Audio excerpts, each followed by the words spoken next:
3D သုံးလို့ရှိတဲ့ဝါသနာရှင်များအားလုံးပဲမင်္ဂလာပါခင်ဗျကျွန်တော်လင်းရပါကျွန်တော်ဒီတစ်ပတ်30ရက်12လပိုင်း2020မှာထွက်မဲ့24ချိန်အတွက်ကိုအနှစ်20စီးကျော်ရဲ့ကျွန်တော်ဒီ main all တွေတစ်ခွက်ကိုတင်ပေးချင်ပါတယ်ကဲဒါဆိုရင်ကျွန်တော်ဗီဒီယိုမကြည့်ခင်မှာကျွန်တော်နောက်ထပ်တင်တဲ့ဗီဒီယိုလေးဆက်ကြည့်လို့ရအောင်ယခုဗီဒီယိုလေးရဲ့အောက်က subscribe ဆိုတဲ့နေအောင်စာလေးကိုတစ်ချိန်စီလောက်နှိပ်ပြီးတော့ကျွန်တော်ဗီဒီယိုလေးကိုရှေ့ဆက်လက်ကြရအောင်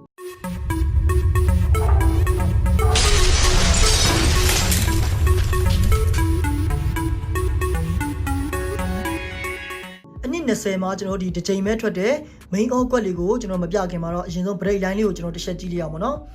်အချိန်20ရဲ့ကျွန်တော်ဒီတစ်စီကျော်ထဲမှာဆိုရင်ပဲရှောက်လေးကိုတစ်ချိန်ဒီမှာရှောက်လေးကိုဆိုပြီးတော့2ချိန်ပြီးရင်ဒီမှာရှောက်လေးကို3ချိန်ရှောက်လေးကို4ချိန်ဆိုပြီးတော့ကျွန်တော်တို့ရှောက်လေးကို4ချိန်တိတိရိုက်ခဲ့တယ်ပေါ့နော်โอเคပထမဦးဆုံးရှောက်လေးကိုလို့ရိုက်ပြီးကြတဲ့ကျွန်တော်ရေးလဲအောင်တစ်ချိန်2ချိန်3ချိန်4ချိန်5ချိန်ရောက်ပြီဆိုရင်နောက်ပြန်ရေးမယ်6ချိန်9ချိန်10ချိန်9ချိန်မှာဆိုရင် tip break ဆိုပြီးထွက်ခဲ့တယ်ပြီးရင်ကျွန်တော်ဒီ2ချိန်မြောက်ရှောက်လေးကိုသွားလိုက်အောင်ရှောက်လေးကိုကနေပြီးတော့တစ်ချိန်2ချိန်3ချိန်4ချိန်5ချိန်ရောက်ပြီဆိုရင်နောက်ပြန်ရေးမယ်6ချိန်9ချိန်10ချိန်9ချိန်မှာဆိုရင်လည်း4 8 9ဆိုပြီးတော့1 break ဆိုပြီးတော့ကျွန်တော်ထွက်ခဲ့တယ်ပေါ့နော်ပြီးရင်ကျွန်တော်ဒီ3ချိန်မြောက်ရှောက်9လေးကိုသွားလိုက်အောင်ရှောက်9လေးကနေပြီးတော့တစ်ချိန်2ချိန်3ချိန်4ချိန်5ချိန်5ချိန်ရောက်ပြီဆိုရင်နောက်ပြန်ရေးမယ်6ချိန်9ချိန်10ချိန်9ချိန်မှာဆိုရင်လည်း8 5 8ဆိုပြီးတော့1 break ဆိုပြီးတော့ကျွန်တော်ရိုက်ခဲ့တာမလို့ဒီမှာ4ချိန်မြောက်မှာဆိုရင်လည်းတစ်ချိန်2ချိန်3ချိန်4ချိန်5ချိန်ရောက်ပြီဆိုရင်နောက်ပြန်ရေးမယ်6ချိန်9ချိန်10ချိန်9ချိန်အောင်ဆိုတော့ကျွန်တော်ဒီတစ်ပတ်30ရက်12လပိုင်း2020မှာထွက်မဲ့24ချိန်တို့ကို1 break ဆိုပြီးတော့ကျွန်တော်အကောင်းဆုံးရွေးချယ်ထားတယ်ပေါ့နော်1 break တွေကိုကြည့်ပြီးသွားပြီဆိုတော့နောက်ထပ်လဲပေါ့နော်ကျွန်တော်ဒီ1 break ကိုမတူတဲ့ site လေးတွေနဲ့ညွှန်းနေရလေးကိုတစ်ချက်ကြည့်လိုက်မယ်သူကကျတော့ဒီမှာ92ခုနှစ်မှာဆိုရင်ခွန်304လို့ထွက်ခဲ့တယ်ပြီးလို့ရှိရင်2015မှာလည်းခွန်304ဆိုပြီးထွက်ခဲ့တယ်ပေါ့နော်92ခုနှစ်ကကျွန်တော်ဒီခွန်304 1 plate လို့ထွက်ပြီးရတယ်တစ်ချိန်2ချိန်3ချိန်3ချိန်ရဲ့ဘေးမှာရှိတဲ့454ဆိုတဲ့ကဏ္ဍလေးကသူ့ရဲ့နောက်တစ်နှစ်ရဲ့24ချိန်မှာဆိုလို့ရှိရင်ဒီမှာ454လို့ကြာပြီးရတယ်ဒီ454ရဲ့ဘေးမှာဆိုရင်1 break ဆိုပြီးကျွန်တော်ထွက်ပေးခဲ့တယ်ပြီးရင်ဒုတိယ2015ရဲ့ခွန်304 1 break ကနေပြီးတော့တစ်ချိန်2ချိန်3ချိန်ရဲ့ဘေးမှာရှိတဲ့415ကလည်းသူ့ရဲ့နောက်တစ်နှစ်2019ရဲ့24ချိန်မှာဆိုရင်လည်း541ဆိုပြီးကြာပြီးရတယ်သူ့ရဲ့နောက်မှာဆိုရင်ကျွန်တော်ဒီ1 break ဆိုပြီးထွက်ပေးရမှာပေါ့နော်ဟိုဒီကောင်လေးတော့1 break လေးတစ်ချက်အဲ့တော့ကျွန်တော်နောက်ထပ်မတူတဲ့1 break site လေးတစ်ချက်ကြည့်ရအောင်ကျွန်တော်ဒီ cleaner တစ်ချက်လုံးမှာဆိုလို့ရှိရင်เนาะဒီမှာ350တစ်ချက်နဲ့ဒီနေရာမှာကျွန်တော်ဒီ350ဆိုပြီးတော့350ကိုကျွန်တော်ဒီ2ချိန်ပဲထွက်ခဲ့ရသေးတယ်ပေါ့နော်ကျန်တဲ့933တို့ဘာလို့ပတ်လေရောရှိတယ်ပေါ့ဒါပေမဲ့350ကိုပြောတာเนาะ350ကကြတော့ cleaner မှာဆိုလို့ရှိရင်နှစ်ခါပဲထွက်ခဲ့ရသေးတယ်350ရဲ့တကွင်ကျော်ကခွန်304 1 break ကနေပြီးတော့တစ်ချိန်2ချိန်3ချိန်4ချိန်5ချိန်6ချိန်9ချိန်မှာဆိုရင်လည်းဒီ1 break ကလည်းဒီနေရာမှာ1 break ဆိုပြီးတော့တက်ရိုက်ခဲ့တယ်လို့မျိုးကျွန်တော်ဒီမှာဆိုလည်းတစ်ချက်ကြည့်လိုက်မယ်350ကနေပြီးတော့တကွင်ကျော်ရဲ့ခွန်304 1 break ကလည်းဒီနေရာမှာကျွန်တော်တို့ဒီ1 break ဆိုပြီးတက်ရအောင်ပေါ့နော်ဒီနေရာမှာကျွန်တော်တို့ဒါသတိထားစရာလေးကတော့ရှိတယ်သတိထားစရာလေးကဘာလဲဆိုလို့ရှင်တော့ကျွန်တော်ပထမဆုံး site မှာဆိုရင်လည်းဒီမှာ350အောက်ကခွန်304ကခွန်304 1 break ကဒီနေရာမှာဆိုရင်304 1 break လို့ထွက်ခဲ့တာပေါ့နော်ဒီမှာဆိုရင်ကျွန်တော်ဒီ350ကနေပြီးတော့အောက်မှာဆိုရင်လည်း1 break ကိုမှတော့ခွန်304လို့ပဲဖြစ်နေတယ်မလို့24ချိန်မှာဆိုလို့ရှိရင်လည်းဒီခွန်304ကိုကျွန်တော်တို့ဒါအရန်အနေနဲ့ပပလေးပဲထိုးစေချင်တယ်ပေါ့နော်ကျွန်တော်ဒီဘက်24ချိန်မှာကျွန်တော်ရွေးချယ်ထားတဲ့မေယောဘက်ကတော့ခွန်304မဟုတ်ခဲ့ဘူးပေါ့နော်ဒါပေမဲ့လို့ဒီခွန်304ကိုတော့ကျွန်တော်တို့နည်းနည်းလေးရန်ထားစေချင်တယ်ပေါ့နော်ဘာလို့လဲဆိုရင်ဒီမှာဆိုရင်တစ်ချက်ကြည့်လိုက်ကျွန်တော်ဒီမှာခွန်304ကနေပြီးတော့အပေါ်က454ကလည်းသူ့ရဲ့နောက်နှစ်ထဲမှာဒီမှာ454လို့ပြန်ကြပြီးတဲ့နောက်မှာဆိုရင်ခွန်304 1 break ဆိုပြီးထွက်ခဲ့တာမို့လို့ဒီမှာဆိုရင်တစ်ချက်ကြည့်လိုက်ခွန်304ရဲ့အပေါ်က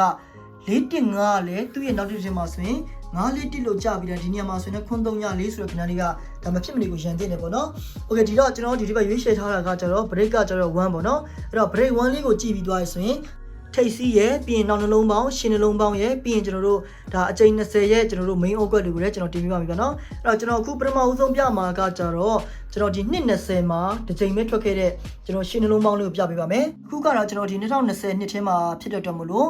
2020ကနေပြီးတော့နောက်ကိုအနှစ်20ကျွန်တော်စုပ်မယ်ဆိုလို့ရှိရင်2000ခုနှစ်ကိုသွားပါတယ်2000ခုနှစ်ကနေပြီးတော့သူ့ရဲ့နောက်ကိုအနှစ်20စုပ်မယ်ဆိုလို့ရှိရင်ကျွန်တော်80ခုနှစ်ကိုသွားတယ်ပေါ့နော်โอเคဆိုတော့ဒီ80ခုနှစ်ကနေပြီးတော့ကျွန်တော်တစ်ချက်ကြည့်လိုက်အောင်80ခုနှစ်ရဲ့ကျွန်တော်ဒီပထမဦးဆုံးပေါ့နော်ပထမဆုံးချိန်မှာဆိုရင်ရှင်းနှလုံးပေါင်းချင်း10ဖြစ်တဲ့အတွက်မို့လို့ပြီးရင်ကျွန်တော်3ချိန်မြောက်မှာဆိုရင်လည်းရှင်းနှလုံးပေါင်းချင်း10ဆိုပြီးရိုက်တယ်ပြီးလို့ရှိရင်လည်းဒီမှာအချိန်20မှာလည်းရှင်းနှလုံးပေါင်းချင်း10လို့ရိုက်ပြီးရတဲ့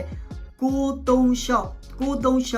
639 369ဆိုပြီးတော့ ထိပ်စီးကိုကျွန်တော်ဒီ936ပတ်လည်လေးကိုထောင်ပြီးရနေလေ24ချိန်မှာဆိုရင်လည်းရှင်းနှလုံးပေါင်းချင်း30ဆိုပြီးထွက်လာခဲ့တယ်နော်80ခုနှစ်ရဲ့ကျွန်တော်ဒီဖြစ်စဉ်လေးကိုကြည့်ပြီးပါဆိုတော့သူ့ရဲ့နောက်ကိုကျွန်တော်ဒီအနှစ်20နောက်ဆိုလိုက်ပါတော့အနှစ်20မှာဆိုရင်တော့2000ခုနှစ်ကိုရောက်ပါတယ်2000ခုနှစ်ရဲ့ကျွန်တော်ဒီပထမဦးဆုံးချိန်ရဲ့ရှင်းနှလုံးပေါင်းချင်းဟာ6ဖြစ်တာမို့လို့သူ့ရဲ့ကျွန်တော်ဒီ3ချိန်မြောက်မှာဆိုရင်လည်း9ပြီးလို့ရှိရင်အချိန်20မှာဆိုရင်လည်း9ဖြစ်ပြီးတော့396ဆိုပြီးထောင်ပြီးရင်ကျွန်တော်24ချိန်မှာဆိုရင်လည်း9ဆိုပြီးရိုက်ခဲ့တယ်နော်အဲ့တော့တစ်ချက်ကြည့်ရအောင်ထူရှားတာကကြောင့်ဒီမှာဆိုရင်လည်း936ထိပ်စီးထောင်ခဲ့တယ်ဒီမှာဆိုလို့ရှိရင်လည်းသူကဒီ6ကြပြီးရတဲ့ဒီ24ချိန်မှာ9ချင်းနှလုံးပေါင်းကြီး6ကြဖို့နာကို396ဆိုပြီးထောင်ခဲ့တယ်နော်โอเคဒီတော့ကျွန်တော်ဒီ2000ခုနှစ်ရဲ့ကျွန်တော်ဒီဖြစ်စဉ်စီးကြောလို့ကြည့်ပြီးပါဆိုရင်ကျွန်တော်ဒီ2020ခုနှစ်ကိုသွားလိုက်အောင်2020ခုနှစ်ရဲ့ပထမအဆုံးချိန်မှာဆိုလို့ရှိရင်လည်းရှင်းနှလုံးပေါင်းချင်း4ရှင်းနှလုံးပေါင်းချင်း4ကလည်း3ချိန်မြောက်မှာဆိုရင်လည်းရှင်းနှလုံးပေါင်းချင်း4လို့ကြာပြီးလို့ရှိရင်လည်းကျွန်တော်ဒီအချိန်20မြောက်ပေါ့နော်အချိန်20မြောက်မှာဆိုရင်လည်းရှင်းနှလုံးပေါင်းချင်း4လို့ကြာပြီးတာနဲ့693လို့ထောင်ခဲ့တယ်။ညမှာကျွန်တော်တို့ဘာလို့ထားလဲဆိုလို့ရှိရင်ရှင်းနှလုံးပေါင်းချင်းကို4ဆိုပြီးကျွန်တော်ရွေးချယ်ထားတယ်ပေါ့နော်80ခုနှစ်မှာဆိုရင်လည်းတစ်ချက်ကြည့်လိုက်နော်80ခုနှစ်မှာဆိုရင်လည်းသူကဘာကြလဲဆိုရင်10 break နော်ဒီမှာရှင်းနှလုံးပေါင်းချင်း10ရှင်းနှလုံးပေါင်းချင်း10ကြာပြီးတာနဲ့အချိန်20မှာလည်းရှင်းနှလုံးပေါင်း10ကြာပြီးတာနဲ့ထူးခြားတာလေးကဘာလဲဆိုရင်936လို့ထိပ်စီး3လုံးထောင်ခဲ့တယ်ပြီးရင်ဒုတိယမှာဆိုရင်လည်း396လို့ထိပ်စီး3လုံးထောင်ခဲ့တယ်အဲ့တော့ကျွန်တော်2020ထဲမှာဆိုရင်လည်း693ဆိုပြီးထိပ်စီး3လုံးကထောင်လာပြီအဲ့တော့ဒီတစ်ပတ်ကျွန်တော်ဒီရှင်းနှလုံးပေါင်းချင်းလေးကြားဖို့နာကတော့ကျွန်တော်ဒီ69ရာခိုင်နှုန်းလောက်ကိုအရန်တေချာနေပြီပေါ့နော်အဲ့ဒါကြောင့်မလို့လဲကျွန်တော်ဒီဘက်မှာဆိုလို့ရှိရင် main org အနေနဲ့ဒီကောင်ကိုအကြိုက်ဆုံးနဲ့ထုတ်တာပေါ့နော်ဒီဘက်24ချိန်အတွက် main org ကိုကြတော့ကျွန်တော်ဒီ1 break နဲ့ရှင်းနှလုံးပေါင်းချင်း4ရသွားပြီဆိုတော့ကျွန်တော်ဒီနောက်နှလုံးပေါင်းချင်းလေးကိုတစ်ချက်ကြည့်လိုက်အောင်ပေါ့နော်နောက်နှလုံးပေါင်းချင်းလေးကကြတော့ဒီမှာဆိုရင်333လို့တစ်ချိန်ထွက်ခဲ့တယ်ပြီးလို့ရှိရင်ဒီမှာဆိုရင်လည်း333ဆိုပြီးတော့တစ်ချိန်ထွက်ခဲ့တယ်ပြီးရင်ကျွန်တော်ဒီ2020ရဲ့ကျွန်တော်ဒီ23ချိန်မှာဆိုရင်လည်း333လို့ကျွန်တော်တို့3ချိန်ဆိုပြီးထွက်ခဲ့တယ်ပေါ့နော်အဲ့တော့ပထမဦးဆုံး333လို့သွားလိုက်အောင်333လို့ထွက်ပြီးရနဲ့နောက်နှလုံးပေါင်းချင်း3မို့လို့သူ့ရဲ့အောက်မှာဆိုရင်လည်းနောက်နှလုံးပေါင်းချင်း3ဆိုပြီးလာခဲ့တယ်ပြီးရင်ဒီမှာလည်းတစ်ချက်ကြည့်လိုက်မယ်ဒီမှာဆိုရင်ဒီကျွန်တော်ဒုတိယ333မှာဆိုရင်နောက်နှလုံးပေါင်းချင်း3မို့လို့ဒီမှာဆိုရင်နောက်နှလုံးပေါင်းချင်း3ဆိုပြီးလာခဲ့တယ်အဲ့တော့ဒီကျွန်တော်ဒီတတိယကလေးတစ်ချက်ကြည့်ရအောင်တတိယကလေးကလည်းဗာလဲဆိုရင်333ဖြစ်တဲ့အတွက်မလို့ဒီနောက်နှလုံးပေါင်းချင်း3ဖြစ်တဲ့အတွက်မလို့ဒီမှာဆိုရင်လည်း24ချိန်မှာဆိုရင်လည်းနောက်နှလုံးပေါင်းချင်း3ဆိုပြီးကျွန်တော်ရွေးချယ်ထားတယ်ပေါ့နော်အဲ့တော့ဒီတစ်ပတ်ကျွန်တော်တို့ရွေးချယ်ထားတဲ့ရှင်းနှလုံးပေါင်းချင်း4နောက်နှလုံးပေါင်းချင်း3 one break နဲ့ကိုကျွန်တော်တို့10 website လောက်လိုက်တဲ့ချိန်မှာကြတော့133ညဆိုရင်တော့13ပေါ့နော်ရှင်းနှလုံးပေါင်းချင်းတော့4ဖြစ်တယ်ဒီမှာဆိုရင်တော့နောက်နှလုံးပေါင်းချင်းလည်း3ဖြစ်တယ်ဒါပေမဲ့လို့သူက brain နဲ့မညီတဲ့အတွက်မလို့မချက်ရှိရကလေးခတ်ထားတယ်ပေါ့နော်ဒီ10ခွက်ထဲမှာကျွန်တော်တို့ဘာနဲ့တိုက်ဆိုင်နေလဲဆိုလို့ရှိရင်တော့86ခွန်းဆိုတဲ့အကွက်လေးကတော့ရှင်းနှလုံးပေါင်းချင်းကလည်း4နောက်နှလုံးပေါင်းချင်းကလည်း3ပြီးရင် one break နဲ့ကို86ခွန်းဆိုတဲ့အကွက်လေးကတော့အရန်ကိုကောင်းတယ်ပေါ့နော်โอเคအရန်ကောင်းတော့ဒီကောင်လေးကိုကျွန်တော်တို့ဒါ24ချိန်မှာဆိုလို့ရှိရင် main org အနေနဲ့ကိုအကောင်းဆုံးရွေးချယ်ထားတယ်ပေါ့နော်အဲ့တော့ဒီ86ခွန်းဆိုတဲ့ဟာလေးကိုကြည့်ပြီးသွားပြီဆိုရင်ကျွန်တော်ဒီထိပ်စီးလေးကိုလည်းတစ်ချက်ကြည့်ရအောင်ထိပ်စီးလေးကကျွန်တော်ဒီမှာဆိုရင်391တစ်ချိန်ထွက်ခဲ့တယ်ပြီးလို့ရှိရင်ဒီမှာ391နှစ်ချိန်ထွက်ခဲ့တယ်ပြီးလို့ရှိရင်ဒီမှာဆိုရင်391ဆိုပြီးတော့3ချိန်ဆိုပြီးကျွန်တော်ထွက်ခဲ့တယ်ပေါ့နော်2020ထဲမှာလည်း391လို့ထွက်တယ်ဒါပေမဲ့လို့သူ့ရဲ့နောက်ဆက်တွဲတွေကကျတော့ကျွန်တော်နောက်နှစ်ဒီမှာလာမှာဖြစ်တယ်ကြောင့်မလို့ဒီ391ကိုတော့ကျွန်တော်တို့ဒါကာလာမရှယ်တော့ဘူးပေါ့နော်ကျွန်တော်ဒီပထမဦးဆုံး391လေးကိုသွားလိုက်အောင်ဒီ391ကနေပြီးတော့ကျွန်တော်တို့အပေါ်ကို4ချိန်ဆောင်းတက်လိုက်မယ်တစ်ချိန်2ချိန်3ချိန်4ချိန်ဆောင်းတက်ပြီးတာနဲ့အတိမှာရှိတဲ့8ထိပ်စီးလေးကတစ်ချိန်2ချိန်3ချိန်4ချိန်မှာဆိုလို့ရှိရင်လည်း8ထိပ်စီးဆိုပြီးတော့ဆင်းခဲ့တယ်အဲ့တော့ဒုတိယကျွန်တော်တို့391လို့သွားလိုက်အောင်ဒုတိယ391မှာဆိုရင်လည်း391ကနေပြီးတော့ကျွန်တော်တို့အပေါ်ကို4ချိန်ဆောင်းတက်လိုက်မယ်တစ်ချိန်2ချိန်3ချိန်4ချိန်မှာရှိတဲ့တစ်ထိပ်စီးလေးကတစ်ချိန်2ချိန်3ချိန်4ချိန်မှာဆိုရင်လည်းဒီတစ်ထိပ်စီးကဒီနေရာမှာလည်းတစ်ထိပ်စီးထွက်ခဲ့တာမလို့ကျွန်တော်ဒီ391ကနေပြီးတော့လည်းတစ်ချိန်2ချိန်3ချိန်4ချိန်မှာဆိုရင်လည်း8ထိပ်စီးရှိခဲ့တာမလို့ဒီမှာဆိုရင်လည်းတစ်ချိန်2ချိန်3ချိန်4ချိန်မှာဆိုရင်လည်းကျွန်တော်ဒီတစ်ပတ်20နဲ့4ချိန်မှာဆိုရင်လည်း8ထိပ်စီးဆိုပြီးတော့ကျွန်တော်အကောင်းဆုံးအနေနဲ့ဒါရွေးချယ်ထားတာပေါ့နော်ဒီကောင်လေးကကျွန်တော်ဘယ်လောက်ရာခိုင်နှုန်းလဲဆိုရင်တော့90နဲ့9ရာခိုင်နှုန်းလောက်ထိကိုအရန်ကောင်းပါတယ်အဲ့တော့ဒီ cleaner site ကိုကျွန်တော်နားလည်တဲ့သူဆိုတော့အရန်ကြိုက်တယ်ပေါ့နော်ကျွန်တော်ဒီတစ်ပတ်ရွေးချယ်ထားတဲ့86ခွန်ရဆိုရင်တော့ရှင်းနှလုံးပေါင်းချင်း4နဲ့လည်းကန့်ညီခဲ့တယ်ပြီးရင်နောက်နှလုံးပေါင်းချင်း3နဲ့လည်းကန့်ညီခဲ့တယ်ပြီးရင် one break နဲ့လည်းကန့်ညီခဲ့တယ်လို့ကျွန်တော်တို့ထိပ်စီး8ဆိုတာလေးနဲ့လည်းကန့်ညီခဲ့တယ်ပေါ့နော်အဲ့တော့4ချက်အနေနဲ့ကန့်ညီခဲ့တယ်ဟိုဒီတော့ဒီ86ခွန်နဲ့ပတ်သက်ပြီးတော့လည်းကျွန်တော်နောက်ထပ်မတူတဲ့ plain site လေးတစ်ချက်ကိုလည်းကျွန်တော်တို့သွားကြည့်လိုက်အောင်ပေါ့နော် ကျွန်တော်ပြမယ့် cleaner site လေးကကြတော့ကျွန်တော်ဒီ viewer တစ်မျိုးနဲ့လာတာပေါ့နော်သူကကြတော့ဘယ်လိုလဲဆိုရင်တစ်နှစ်ကျော်ပြန်ကြလေးလို့လာတာပါအဲ့တော့တစ်ချက်ကြည့်လိုက်မယ်89ခုနှစ်ထဲမှာဆိုလို့ရှိရင်၄နောက်ပိတ်လို့လာတယ်၄နောက်ပိတ်လာပြီးရတဲ့သူ့ရဲ့နောက်နှစ်ထဲရဲ့ကျွန်တော်ဒီပထမဦးဆုံးချိန်မှာဆိုရင်၄ထိပ်စီးလေးကလည်း24ချိန်မှာဆိုရင်၄ထိပ်စီးလို့လာခဲ့တယ်အဲ့ဒါကြောင့်မလို့24ချိန်ကကျွန်တော်ဒီပထမဦးဆုံးချိန်မှာ၄ထိပ်စီးက24ချိန်မှာလည်း၄ထိပ်စီးလို့ကြားခဲ့တာမို့လို့သူကြားတဲ့နှစ်ထဲကကဏ္ဍတစ်ခွက်ကသူ့ရဲ့နောက်တစ်နှစ်ကျော်မှာဆိုလို့ရှိရင်၄ခွန်4လို့ကျွန်တော်ဒီတစ်နှစ်ကျော်ပြန်ကြားခဲ့တယ်ပြီးရင်ဒုတိယကတ်လေးတစ်ချက်သွားလိုက်အောင်ဒုတိယကတ်လေးမှာဆိုလို့ရှိရင်လည်းသူက69ခုနှစ်ပေါ့နော်69ခုနှစ်ရဲ့24ချိန်မှာဆိုရင်ကျွန်တော်၄နောက်ပိတ်လာခဲ့တယ်၄နောက်ပိတ်လာခဲ့တာမို့လို့98ခုနှစ်ရဲ့ကျွန်တော်ဒီပထမဦးဆုံးအချိန်မှာထွက်တဲ့တစ်ထိပ်စီးလေးကလည်းသူ့ရဲ့24ချိန်မှာဆိုလို့ရှိရင်တစ်ထိပ်စီးလို့ကြားခဲ့တာမို့လို့သူ့ရဲ့နှစ်ထဲမှာဆိုလို့ရှိရင်လည်း969လေးက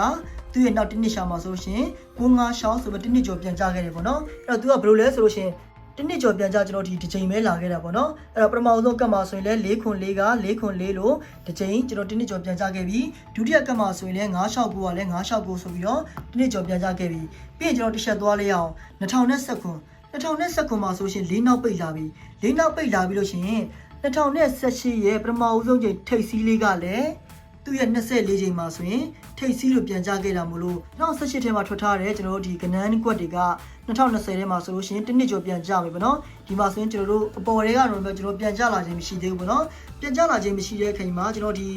ဒါတော့24ချိန်မှာတစ်ချိန်ပဲကျန်တော့တယ်ရှေ့ကမူ site ဒီတိုင်းသားကျွန်တော်ဒီတစ်နှစ်ကျော်ပြန်ကြခဲ့မယ်ဆိုရင်ဒီ86ခွန်ဆိုတဲ့ကွက်လေးကလည်းဒီနေရာမှာ24ချိန်မှာဆိုရင်86ခွန်လို့ပြန်ကြပေးမယ်ဆိုလို့ရှိရင်ကျွန်တော်တို့ရွေးချယ်ထားတဲ့တစ်ပရိတ်ရဲ့ပြီးရင်8ထိပ်ရဲ့ရှင်းနှလုံးပေါင်းခြင်း4ပြီးလို့ရှိရင်နောက်နှလုံးပေါင်းခြင်း3နဲ့တစ်နှစ်ကြာပြန်ကြဆိုတဲ့အကွက်ကတော့တော်တော်ကိုလှတယ်ပေါ့နော်ပြီးရင်လည်းကျွန်တော်နောက်ထပ်ဖြစ်နိုင်ခြေလေးတစ်ခုပြရမယ်နော်ဒီမှာသူက84ခုနှစ်မှာဆိုရင်986လို့ထွက်တယ်ပြီးလို့ရှိရင်1နှစ်2နှစ်3နှစ်4နှစ်5နှစ်6နှစ်9နှစ်10နှစ်9နှစ်10နှစ်17နှစ်12နှစ်ရဲ့ထဲမှာဆိုရင်လည်းနှစ်ခွန်1လို့ထွက်တယ်နော်986နှစ်ခွန်1လို့ထွက်ပြီးရတယ်1နှစ်2နှစ်3နှစ်4နှစ်မြောက်ကကဏ္ဍက4ခွန်4ဆိုတဲ့ကဏ္ဍကလည်း1နှစ်2နှစ်3နှစ်မှာဆိုလို့ရှိရင်သူ့ရဲ့1နှစ်ရှာကိုပြန်ကြခဲ့တယ်ပေါ့နော်ဒီကောင်လည်းတစ်ခြားမှတ်ထားလိုက်မယ်986နဲ့နှစ်ခွန်1အဲ့တော့ဒီမှာလည်းတစ်ချက်ကြည့်လိုက်မယ်658နဲ့ဒီနေရာမှာနှစ်ခွန်1လို့ထွက်ပြီးတာနဲ့1နှစ်2နှစ်3နှစ်4နှစ်မြောက်မှာရှိတဲ့86ခွန်ဆိုတဲ့ကဏ္ဍလေးကလည်းသူ့ရဲ့တစ်နှစ်ကျော်မှာဆိုလို့ရှိရင်86ခွန်လို့ကြားနိုင်ခြင်းကအရန်ကိုအားကောင်းနေပေါ့နော်အဲ့တော့ကျွန်တော်ရှေ့မှာလည်းကျွန်တော်တို့ပြောခဲ့တဲ့အတိုင်းပဲရှင်းနှလုံးပေါင်းခြင်း4နောက်နှလုံးပေါင်းခြင်း3ဘရိတ်က1နဲ့ကျွန်တော်ဒီ8ထိပ်အတွက်ကို863ကျွန်တော်ဒီဆက်ကွက် site ကျွန်တော်ရွေးလိုက်တဲ့အချိန်မှာ86ခွန်ဆိုတဲ့ကဏ္ဍတစ်ကွက်လေးတာရင်ကျွန်တော်ဒီတစ်ပတ်24ချိန်အတွက်ကိုအကောင်းဆုံး main အောက်ကွက်တွေနဲ့ကျွန်တော်ရွေးချယ်ထားတယ်ပေါ့နော်နောက်ထပ်လည်းအရန်ကွက်တွေနဲ့နောက်ထပ်အောက်ကွက်တွေလည်းထပ်ပြီးတင်ပေးပါမယ်အဲဆိုတော့ကျွန်တော်နောက်ထပ်တင်တဲ့ video လည်းဆက်ကြည့်လို့ရအောင်ယခု video လေးအောက်က squat ဆိုတဲ့အနေအောင်ဆိုင်လေးကိုတစ်ချိန်စီတော့နေပြီးတော့ကျွန်တော်နောက်ထပ်တင်တဲ့ video ကိုလည်းစောင့်မျှော်အားပေးကြအောင်လို့ပြောနေပဲမိတ်ဆွေတွေပေါ်မှာလင်းလက်အောင်မြင်မှုတွေနဲ့ရာသက်ပန်းတည်မြဲနိုင်ကြပါစေခင်ဗျ Good luck and bye bye